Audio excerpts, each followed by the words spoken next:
Cette vidéo porte sur l'isostatisme et ses concepts connexes, comme les appuis-plans, appuis-traits et appuis-points. L'isostatisme, qu'est-ce que c'est en fait? C'est d'être capable de positionner une pièce dans l'espace de façon unique. Si par exemple vous êtes un tireur d'élite, puis vous avez placé votre carabine sur un trépied, puis elle ne peut pas bouger dans l'espace. Puis là, vous dites, je l'ai ajusté pour tirer exactement dans ce petit trou-là qui est très très loin. Mais évidemment, si ce bloc-là il se déplace de gauche à droite ou s'il pivote, vous ne serez pas capable de tirer dans la même place avec le même ajustement de carabine. Donc, c'est important dans ce cas-là de placer la pièce toujours à la même place pour avoir une répétition de succès de tir. Donc, pour localiser la pièce, si mettons, on cherche l'isostatisme de cette pièce-là, mais il faut contrôler 6 degrés de liberté. Il y a 3 degrés de liberté qui sont en translation. Et il y en a 3 qui sont en rotation. Donc, 3 en rotation et 3 en translation. Donc, selon le X, Y, Z, ça va être la translation. Et la rotation, par exemple, autour de l'axe des X, va être une rotation. Donc, si on contrôle ces 6 degrés de liberté-là, bien, c'est sûr que la pièce ça va être positionnée de façon unique. Donc, dans l'exemple de la carabine ici, si la pièce ne peut pas bouger comme ça, c'est vraiment localisé comme ça, c'est vraiment localisé comme ça aussi, puis comme ça aussi, mais c'est sûr qu'elle ne peut pas bouger. Elle va être dans elle va être à la bonne place. Par contre, elle peut toujours bouger dans le sens des rotations. Elle peut pivoter comme ça, elle peut pivoter comme ça, puis elle peut pivoter aussi de l'autre côté comme ça. Donc, si on contrôle les 3 sens de rotation, c'est sûr qu'on ne se ramassera pas avec une pièce qui, par exemple, va être, mettons, comme ça avec un trou là. C'est sûr que le trou va s'aligner à la bonne place. Donc, si on contrôle les rotations et les translations, c'est sûr qu'il y a une position unique qui va correspondre à la position dont on souhaite. Maintenant, la façon de contrôler l'isostatisme va dépendre de la forme de la pièce dont on veut contrôler. Si par exemple on a un cône, bien, la façon de contrôler l'isostatisme va être différente que si c'est une sphère ou si c'est un cube, par exemple. Nous, dans le cas du fraisage, on va s'attarder sur les pièces prismatiques. Les pièces prismatiques, ce que c'est, en fait, c'est les pièces qui ressemblent à un prisme. C'est quoi un prisme? C'est fait de 2 bases qui sont parallèles ensemble. Donc, par exemple, justement, un carré. On aurait comme 2 bases comme ça, qui sont parallèles, puis avec des côtés qui sont des quadrilatères. Donc, on aurait des côtés ici qui seraient des quadrilatères. Ça, c'est un prisme. On pourrait avoir aussi, par exemple, une base qui soit triangulaire, puis on aurait un côté qui serait des prismes. Fait que pas des prismes, mais des quadrilatères. Donc, on a un quadrilatère là, on aurait un quadrilatère en dessous, puis on a 2 bases qui sont parallèles. Ça, c'est un prisme. Fait que pour le fraisage, on va s'attarder sur des pièces qui sont prismatiques. Évidemment, les bases ici, comme dessinées en jaune comme un carré ou un triangle, peut être n'importe quelle forme. Ça peut être un hexagone ou n'importe quel parallélépipède ou un trapèze même. Mais il faut qu'ils soient vraiment parallèles entre eux et puis ils sont reliés ensemble par des quadrilatères. Donc, pour définir l'isostatisme d'une pièce prismatique, il faut comprendre 3 concepts. Soit celui de l'appui-plan, celui de l'appui-trait et celui de l'appui-point. On va commencer par l'appui-plan. Si, mettons, vous avez 2 points, comme ça ici, dans l'espace, puis je vous demande de tracer une ligne qui passe par les 2 points. Mais peu importe à qui je vais le demander, c'est sûr que la ligne va passer par ces 2 points-là. Il n'y a personne qui peut avoir une ligne différente. Il n'y a pas une ligne qui peut passer par là parce qu'elle ne répond pas aux critères de passer par 2 points. Donc, au même titre, si on rajoute un 3e point, on dit ici, puis je dis faites un plan qui passe par ces 3 points-là. Mais vous n'aurez pas le choix de faire un plan qui sont appuyés sur ces 3 points-là. Donc, le plan, il n'y aura pas le choix de contenir ces 3 plans-là, ces 3 points-là. Donc, c'est sûr qu'il va être délimité tout le temps de la même façon. Un plan, par définition, c'est infini en dimension comme ça. Sauf que s'il passe par les 3 points, c'est sûr qu'on va avoir défini sa hauteur. C'est sûr qu'il va être orienté dans l'espace en hauteur. Puis, c'est sûr aussi qu'il va être orienté en rotation. On ne pourra pas avoir une rotation différente comme ça, ni comme ça. Donc, le plan, lui, ce qu'il définit, il bloque une translation, puis il bloque 2 rotations. Donc, ce qui détermine, c'est, je vais marquer, une translation plus 2 rotations. On disait qu'on avait besoin de 3 rotations, qu'il fallait bloquer 3 translations puis 3 rotations. Donc, on a déjà 3 degrés de liberté de bloquer. Maintenant, pour bloquer les autres, on peut aussi avoir un appui-trait. Donc, si on vient ici avec un appui-trait, mettons que je garde la même pièce, en fait, puis je vais dire, mettons qu'on la construit, puis on va dire, on va construire la pièce en 3 dimensions, mettons, comme ça ici. Fait que si on dit que la pièce est appuyée sur ces 3 points-là, c'est sûr qu'on a défini une certaine partie, mais la pièce peut encore bouger comme ça. Elle peut encore bouger comme ça. Puis elle peut encore pivoter dans ce sens-là ici, sur elle-même. Donc, si on fait un appui-trait, le nom le dit, c'est des traits. Donc, si on prend 2 points ici, puis on dit la pièce n'a pas le choix de t'accoter sur ces 2 points-là qui fait un trait, bien là, on vient automatiquement de bloquer la translation là, parce qu'elle ne peut pas bouger de côté, parce qu'il faut qu'elle touche à ces deux points-là ici. Fait que ça, c'est sûr que c'est contrôlé. Puis maintenant, ce que ça bloque aussi, c'est la translation comme ça ici. La translation ici est bloquée, parce qu'il faut que la pièce s'appuie là-dessus. Donc, ici, on vient de bloquer une translation puis une rotation. Fait que une translation plus une rotation. Fait qu'on a déjà toutes nos rotations de bloquées pour l'isostatisme. Parce qu'au début, on disait qu'on avait besoin de bloquer 3. On dit qu'il fallait bloquer 3 rotations puis 3 translations. Donc, on a déjà 3 bloqués en rotation. Ici. Puis là, il nous reste une translation bloquée. C'est laquelle? En fait, la pièce, elle peut encore bouger. Elle peut encore bouger dans ce sens-là ici. Parce que la pièce n'est pas bloquée, la translation n'est pas bloquée par ces points-là, puis elle ne l'est pas non plus par les points du dessus. Donc, ce qu'il faut faire, c'est simplement rajouter, désolé, c'est simplement rajouter un appui point, qui serait par exemple ici. Je vais le mettre en jaune. Puis là, s'il faut en plus que la pièce s'appuie sur ce point-là, mais c'est sûr que la rotation, elle va être bloquée. On ne peut pas se déplacer comme ça parce qu'il faut qu'elle soit appuyée dessus. Donc, l'appui-point va débloquer une translation. Donc, en faisant un appui-point, un appui de plan, un appui-trait, puis un appui-point, mais toutes les translations sont bloquées. Puis toutes les rotations sont bloquées aussi. Donc, on vient d'atteindre l'isostatisme.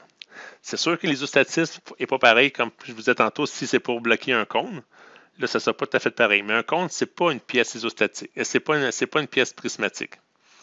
C'est pas prismatique. Le cône, ça ne l'est pas. Donc, ce n'est pas notre problème. Mais toutes les pièces prismatiques, avec un appui plan, un appui trait et un appui point, on peut s'en sortir. Et pourquoi qu'il faut considérer ou prendre soin de l'isostatisme? Il y a 3 raisons principales. La première étant pour assurer la stabilité de la pièce. Si la pièce est contrainte dans tous ses degrés de liberté, dans ses 3 rotations puis 3 translations, bien, la pièce ne peut pas bouger. Donc, en cours d'usinage, la pièce ne pourra pas vibrer et elle ne pourra carrément juste pas s'envoler. Donc, ça, c'est important pour la stabilité de la pièce. L'autre raison pourrait être pour la répétition. Si on a plusieurs pièces à faire, des pièces identiques, mais si on s'assure que le brut est toujours positionné à la même place sur la machine, mais les opérations subséquentes vont être faites à la même place, donc on va pouvoir répéter des pièces. Si on n'a pas de stabilité isostatique, bien là, il va falloir reprendre des coordonnées pour faire les nouveaux trous, par exemple, à la bonne place.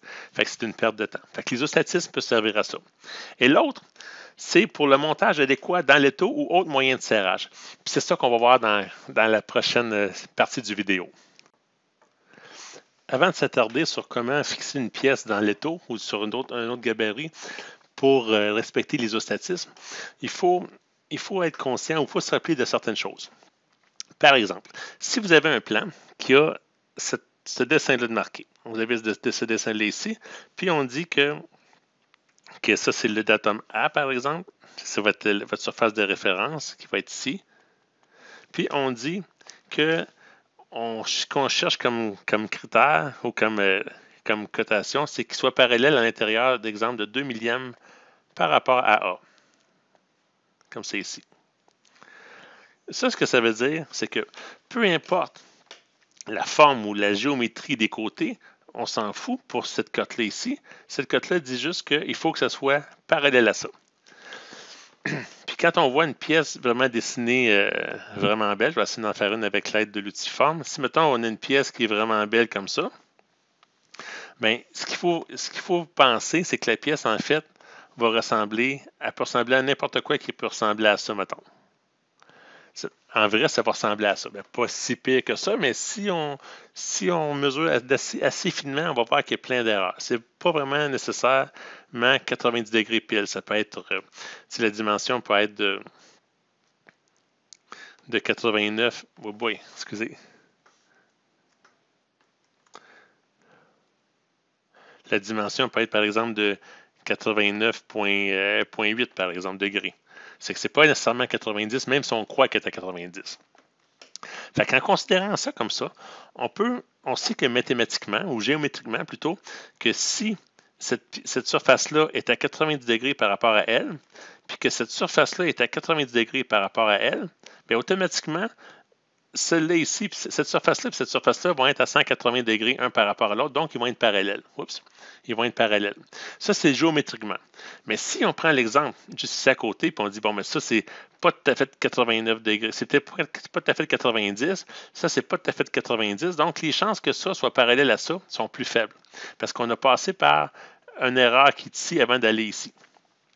Donc, si notre but, c'est d'usiner cette partie-là parallèle à ça, on essaie d'avoir le moins d'intermédiaires possible. On essaie d'éviter justement cette partie-là. Donc, on ne passe pas par les parties perpendiculaires. Ça, c'est une façon de faire. Bien, c'est une notion à comprendre.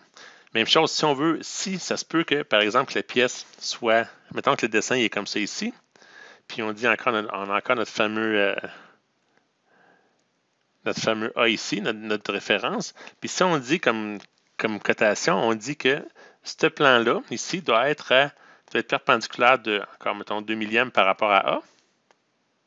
Ça, c'est notre cotation géométrique qui nous impose ça.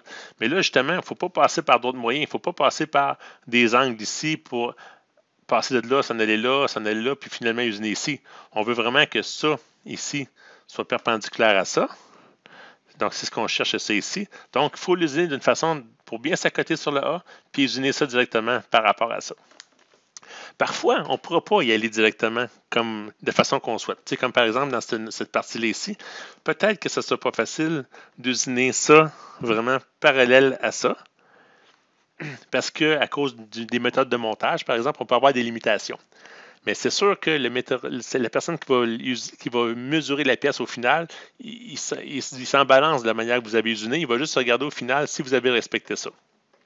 Donc, si vous devez absolument passer par une méthode de perpendicularité qui va vous donner des erreurs, mais assurez-vous d'être encore plus précis dans chacune de ces étapes-là pour avoir la dimension finale de parallélisme souhaitée. Il faut tenir ça en compte. La notion de perpendicularité et de parallélisme, ce n'est pas juste des notions futiles qui ne servent à rien, ça a vraiment des applications réelles.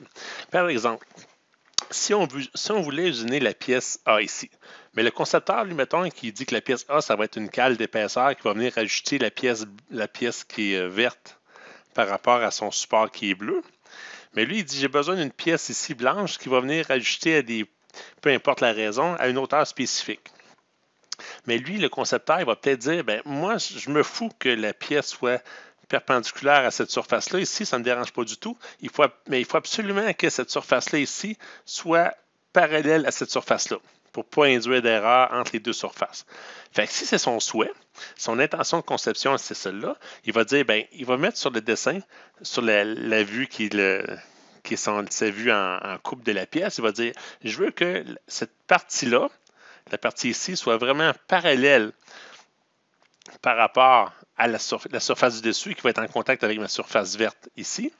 Je veux vraiment que ce soit parallèle à l'intérieur de 2/10 millième, par exemple, c'est vraiment précis, en s'appuyant sur la surface A qui est ici. Donc, lui, il se fout vraiment de ce qui se passe ici, mais il veut absolument que ça soit respecté, par exemple. Donc, nous, quand on usine, ben, c'est juste dommage de venir se mettre une contrainte ici, dire, OK, on va s'assurer que ça, c'est perpendiculaire à ça ici, puis ça, on va mettre ça perpendiculaire à ça, mais on vient contraindre des choses pour rien, puis ça nous demande d'être vraiment précis, parce que vous voyez-vous, dans cet exemple-là, une petite erreur de degré, mettons son usine à 89 degrés, mais ça va avoir un grand impact sur la grande portée de la pièce. Donc, ce qu'on veut, c'est vraiment parallèle à ça. On veut que les deux surfaces soient parallèles. Donc, il faut faire le setup pour qu'on respecte le parallélisme. Parfois, vous n'aurez pas le choix de dire, ben là, je sais que c'est ce que tu veux, mais pour que la pièce soit stable, il faut que je passe par un artifice supplémentaire, mais c'est vraiment pas souhaité. Fait que si on peut être stable en usinant vraiment ce qu'on a besoin, c'est ce qu'il faut faire. Puis peu importe comment vous allez vous prendre pour usiner, au final, il faut que la pièce respecte ça. Puis c'est de même que les métrologistes, celui qui va mesurer la pièce, il va s'y prendre. Il va dire, bien là, je vais m'appuyer là-dessus, vraiment sur la surface A, puis je vais venir m'assurer que ça, c'est parallèle à ça. Il ne viendra même pas voir si c'est perpendiculaire, il s'en fout. Il va juste vérifier le parallélisme. Fait que c'est vraiment des applications réelles, les notions qu'on vous parle en ce moment-là. Maintenant, considérons la fraiseuse. Si, mettons, on a un outil qui est ici, une fraise de surfacée, par exemple, qui est ici, avec les pastilles de coupe ici, on a un étau qui est, par exemple, ici, avec son mort fixe qui est ici, mort fixe, et on a le mort mobile qui est ici. Donc, le mort mobile bouge dans l'exemple de gauche à droite sous l'action d'une vis qui vient serrer l'étau. On a la table, par exemple, qui est ici, qui fait partie de la fraiseuse. Puis, normalement, ben, si tout est bien ajusté, ben, l'action de la fraiseuse, quand elle se déplace de gauche à droite, va usiner de façon parallèle au déplacement de la table. Puis si l'étau est adéquatement monté, il n'y a pas de, s'il n'y a pas de, comment je pourrais dire, de bosse dans la table ou de copeaux de prix, puis si l'étau est en bon état, ben, normalement, l'étau ici devrait être perpendiculaire ou pas mal perpendiculaire, il n'y a rien de parfait, mais devrait être pas mal perpendiculaire à la table. Donc, si on usine comme ça de gauche à droite, on devrait usiner parallèle à la table. Ça, c'est le principe.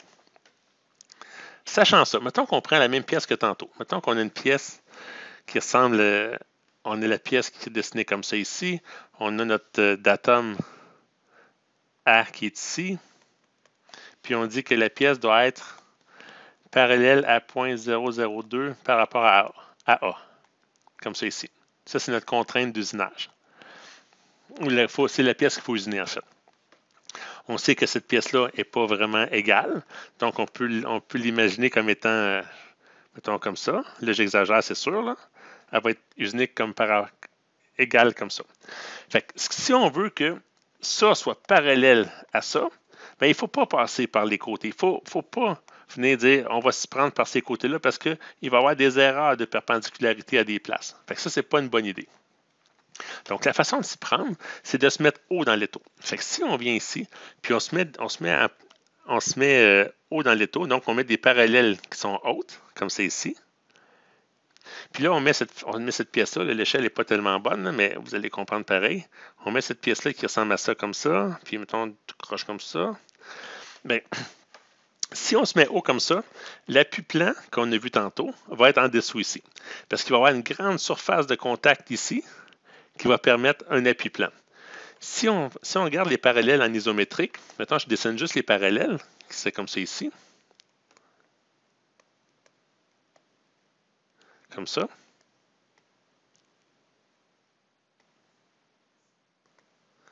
Bien, la pièce qui vient s'asseoir dessus, maintenant je ne vais pas tout dessiner la pièce, là, mais la pièce qui vient s'asseoir dessus comme ça ici, elle va venir faire contact avec 2 points assurément sur une des deux parallèles, puis elle va faire au moins contact à un autre point ici. Donc, la surface de contact de la pièce qui est ici, va venir s'asseoir sur 3 points au moins minimum, peut-être 2, peut-être 3, mais au moins 3 points. Mais 2 points supplémentaires, mais au moins 3 points. Donc, si vous faites votre montage adéquatement et haut en étau, bien, c'est sûr que les parallèles ici ne devraient pas bouger. Si vous avez mal frappé sur votre pièce pour bien l'asseoir sur les parallèles, c'est sûr que des parallèles vont bouger. Mais sinon, il devrait y avoir un contact suffisamment fort pour assurer que le contact se fasse entre les parallèles puis rien ne bouge. Ça va assurer, vous vous rappelez quand il y a 3 points, ça assure l'appui plan. Ça, c'est comme ça ici. Maintenant, en faisant ça, il nous manque l'appui trait puis l'appui point. L'appui trait pourrait être ici, va être ici. Fait que si on est haut dans l'étau, l'appui trait va être ici. Je devrais le garder la même couleur que tantôt. Tantôt, les appuis traits étaient verts. Fait, mettons qu'on a un appui trait ici. Pourquoi l'appui trait? Si je dessine la pièce ici en isométrique, bien, on aurait la pièce qui est comme ça, un peu tout croche, juste comme ça. Puis l'appui plan est en dessous. Et l'appui trait va être seulement où que le mort de l'étau frappe. Ça va être ici. Fait, voyez-vous, pour faire, même si l'étau sert fort à cette position-là ici, mais elle n'a pas une grande surface de contact. Fait elle peut juste frapper la pièce, elle peut juste toucher la pièce en quelques points ici. Elle n'a pas accès à ce point-là ici parce que c'est même pas dans l'étau. Fait qu'elle peut toucher ici, puis là, qui va faire les appuis traits. Maintenant, ce qui va rester, ça va être l'appui-point. L'appui-point était ici, par exemple. On n'a pas tout le temps besoin de l'appui-point si on fait juste une pièce. Mais si on a plusieurs pièces à faire, puis on a, exemple, on a un trou à dessiner, on a un trou à percer ici, une rainure ici, puis on veut tout le temps le faire à la même place, bien, ça va prendre un appui-point, exemple, ici, pour assurer de bloquer la translation de ce sens-là. Mais sinon, l'appui-plan bloque des degrés de liberté, lui, il va bloquer ceux qui manquent, sauf la translation qui est ici. Fait que ça, c'est la façon de faire. Donc, en mettant votre pièce comme ça dans l'étau, mais c'est sûr que l'appui-plan étant là, tout va être parallèle. Tout le montage ici va être parallèle à la table, qui va être parallèle, évidemment, à l'usinage. Donc, quand vous allez usiner assurément parallèle à la base. C'est ce qu'on souhaite, c'est ce que le dessin demandait. Là, c'est sûr qu'il y a des considérations. Si, mettons, vous avez cette pièce-là usinée, puis il faut être haut en étau, exemple, un quart de pouce dans l'étau. Fait que ça, c'est pas beaucoup, il n'y a pas beaucoup de force de serrage. Puis vous avez des grandes passes enlevées ou avec une grosse fraise. Puis si les efforts de coupe sont trop grands, bien, ça se peut que la pièce se dégage. Fait que ça, c'est vraiment pas correct. Fait qu'il faut d'abord assurer la stabilité de la pièce. Mais si vous êtes capable, par la suite, vous montez en étau pour être certain d'usiner parallèle à ça. Fait que, il faut s'assurer que la pièce soit stable, c'est sûr. Puis 2, bien, vous faites le montage adéquat. Ça, c'est pour le fraisage parallèle. Puis on voit ici que quand on fait ça de cette façon-là, on ne passe pas par la perpendiculaire. On ne se sert pas de cette composante-là ici pour dire on usine perpendiculaire puis perpendiculaire qui donne une parallèle à la fin.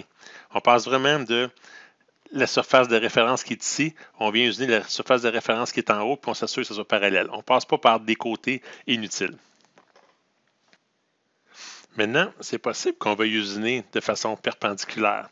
Si par exemple le dessin qu'on a, il est comme ça ici, on a toujours notre fameux datum qui est notre surface de référence ici. Puis la cote pourrait être, comme tantôt on disait, 0.002 par rapport à A, une perpendiculairité de 0.002 par rapport à A. Ça, ce que ça veut dire, c'est que si on trace deux lignes comme ça ici, qui sont parallèles entre elles puis qui ont 0.002, bien, il faut que la surface ici soit à l'intérieur de ces deux lignes-là. Ça ne positionne pas, ça ne donne pas la dimension, ça ne positionne pas la position de l'arête, mais ça dit qu'elle ne peut pas être croche, par exemple. C'est-à-dire que si l'arête est comme ça ici, puis elle dépasse la zone rouge, c'est pas bon. Même chose pour le parallélisme, j'aurais peut-être dû l'expliquer, mais c'est le même principe. Donc, si la cote c'est de 0.002 en perpendicularirité, qui est ici,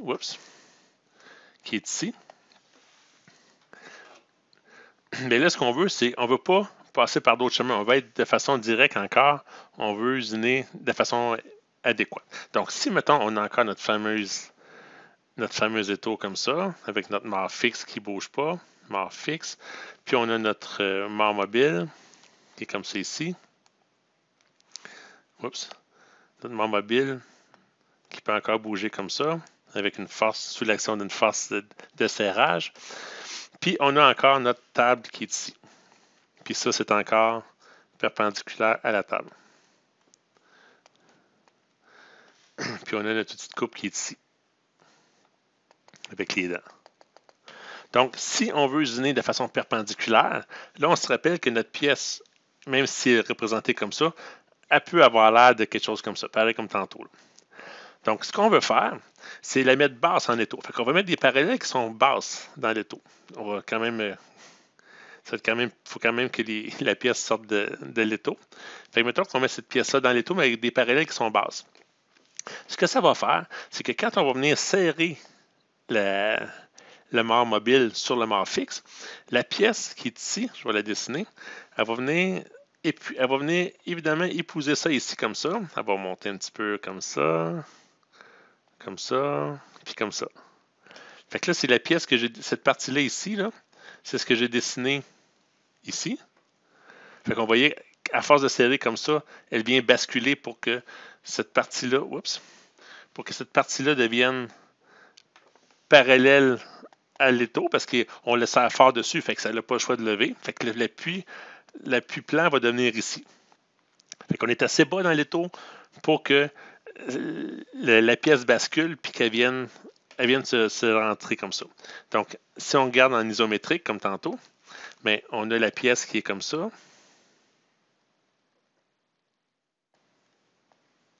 Là, l'étau prend toute cette zone-là ici. Fait qu'il y a de la place pour avoir 3 points d'appui facilement. Fait que c'est ce qui va arriver. La pièce va venir s'appuyer sur le mort fixe qui va devenir l'appui plan.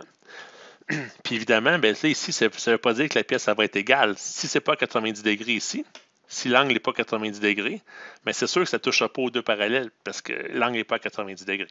Donc, dans ces cas-là, l'appui trait va devenir la parallèle. Donc, ce qu'elle va faire, la parallèle, elle, si on regarde si je redessine encore les parallèles en isométrique, comme ça, la parallèle, elle, même s'il y en a deux, il y a des fortes chances qu'une des deux parallèles n'y touche même pas. Ça va être le cas ici, mettons, la parallèle, il ne touche pas. Puis l'autre, l'autre parallèle qui va y toucher, elle va toucher à la pièce en 2 points. Fait que ça va donner l'appui trait. Fait que si la pièce n'est pas à 90 degrés adéquatement, elle ne touche pas ici, donc il n'y aura même pas de point de contact ici, il n'y aura rien là. Mais il va y en avoir 2 ici qui va faire l'appui trait. Ça va empêcher la pièce de faire un pivot comme ça de gauche à droite, ou autour de l'axe des X. L'axe des X, c'est comme ça. Fait que ça va empêcher de pivoter comme ça. Puis ici, ça va localiser la pièce de haut en bas. Fait que c'est ça que ça sert l'appui trait. Puis on a encore le même problème ou la même considération pour l'appui point ici si on veut répéter. On pourrait mettre un appui point ici pour répéter. Donc, si vous voulez, je vais finir cette histoire-là avant. Là. Fait que en se mettant comme ça, la fraiseuse, elle va venir usiner, évidemment, parallèle à ça, mais aussi perpendiculaire au mort fixe. Donc, ce que vous venez faire, c'est usiner perpendiculaire à cette partie-là. Puis c'est ce que vous souhaitez faire. Fait que dans ce cas-là, peu importe la forme des autres surfaces, vous usinez perpendiculaire. Fait que là, faut rendre compte, par exemple, je n'ai peut-être pas été clair, le datum ici qui est A, bien, faut qu'il soit positionné ici. Le datum A, il va être ici. Fait que si je le dessine en vert, moi, ça s'en vient gribouiller mon affaire, là. C'est ici, le datum A sera ici. Fait qu'on vient placer le datum A sur le mort fixe. Fait que c'est comme si la pièce, elle faisait pivoter comme ça. Je peux le redessiner vite, là. Fait qu'on a le mort fixe comme ça. On aurait la pièce qui serait comme ça. Peu importe. Puis, le datum A. Oups. Le datum A est ici. Puis, on vient usiner cette partie-là ici. Donc, c'est comme si le datum... C'est ça. Fait qu'on a usiné cette partie-là ici. Puis, le datum A, il était ici. Puis, le mort mobile, il était ici.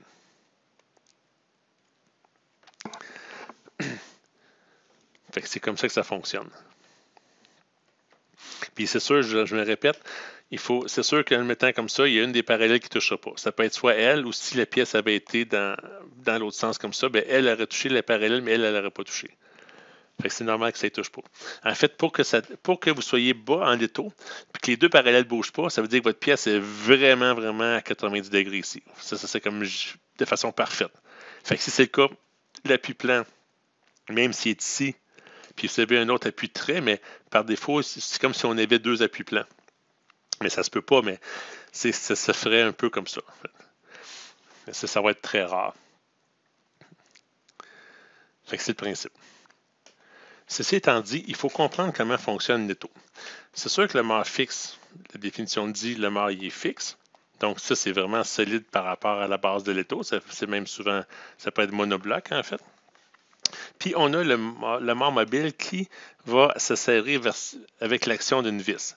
Puis il va se serrer, mettons, avec l'axe de serrage qui devrait être comme quelque part comme ça ici. Donc si votre pièce est rentrée bas dans l'étau, comme ça ici, mais la pièce, le mât fixe, lui, il va serrer de façon adéquate. Il devrait être quand même assez stable.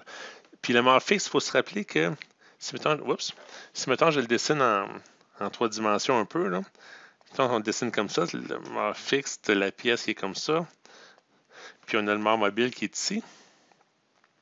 Le mât fixe, lui, il va bouger un petit peu comme ça, un petit peu en rotation, comme ça, pour appuyer la pièce, puis il peut bouger un petit peu comme ça. Il est mobile, fait qu'il n'est pas tout à fait super stable sur la pièce. Puis c'est souhaitable, ça l'assure un meilleur serrage sur la pièce. Donc, ça, il faut comprendre ça un petit peu. Mais là, si on ne regarde pas la notion de déplacement dans l'axe des Y, par exemple, ou peu importe, ça dépend comment la table est placée, l'étau est placé sur la table. Mais si, mettons, on oublie ce déplacement-là, puis on regarde juste le déplacement dans l'axe en plan qu'on voit ici. Juste cette dimension-là ici. Oups. Si la pièce est comme ça devrait serrer de façon stable. Mais si par contre, vous êtes haut en étau, même si vous êtes appuyé sur des... Mettons que vous avez mis vos parallèles comme ça ici, puis vous êtes haut en étau parce que vous voulez usiner parallèle à la base de l'étau ou de la table, puis votre pièce est déjà comme ça, mettons. Vous avez réussi à la placer de cette façon-là, mettons.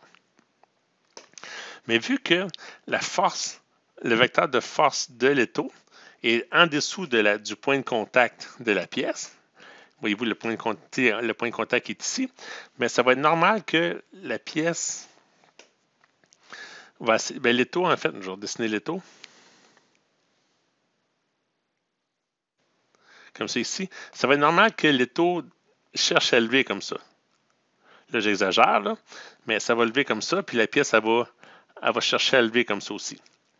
Donc, même si nos parallèles sont placés pareil, bien là, on n'y touchera plus. Parce que la pièce, le mât fixe, va s'être déplacé un petit peu comme ça. Évidemment, j'exagère, mais c'est ce qui... Oups, le mât mobile plutôt. Le mât mobile va se déplacer comme ça. Fait que quand vous allez serrer votre pièce, mettons que vous êtes ici, puis je vais réduire un petit peu l'image. Si mettons que vous êtes ici, puis vous avez serré quand même bien le mât fixe, puis tout semble bien, puis je vais le serrer encore un petit peu, mais ça se peut qu'en le resserrant, bien, ce phénomène-là arrive, puis là, vous allez voir que, en le resserrant, la parallèle devient lousse, si on veut. Fait que ce qu'il faut faire, il faut taper sur la pièce pour vraiment le rasseoir dessus. Fait qu'on voit que c'est pas super stable. Il y a moyen de le rendre stable, c'est sûr. Mais comme je vous disais au début, il faut vraiment être conscient de l'usinage en parallèle versus perpendicularité, que c'est pas la même chose. Donc, se prendre haut ou bas dans l'étau, si on se prend haut ou si on se prend bas, ça a vraiment un impact. Mais il faut vraiment s'assurer en premier lieu que la pièce soit solide dedans. Fait que c'est une considération à tenir en compte. C'est ça qui fait un bon usineur, un bon machiniste ou un bon concepteur, c'est de prendre tout ça en considération. Puis ces considérations-là, c'est ça que vous allez devoir faire dans votre contrat de phase. Il va falloir déterminer la façon de s'y prendre, puis pourquoi, puis trouver votre séquence d'usinage pour respecter tout ça.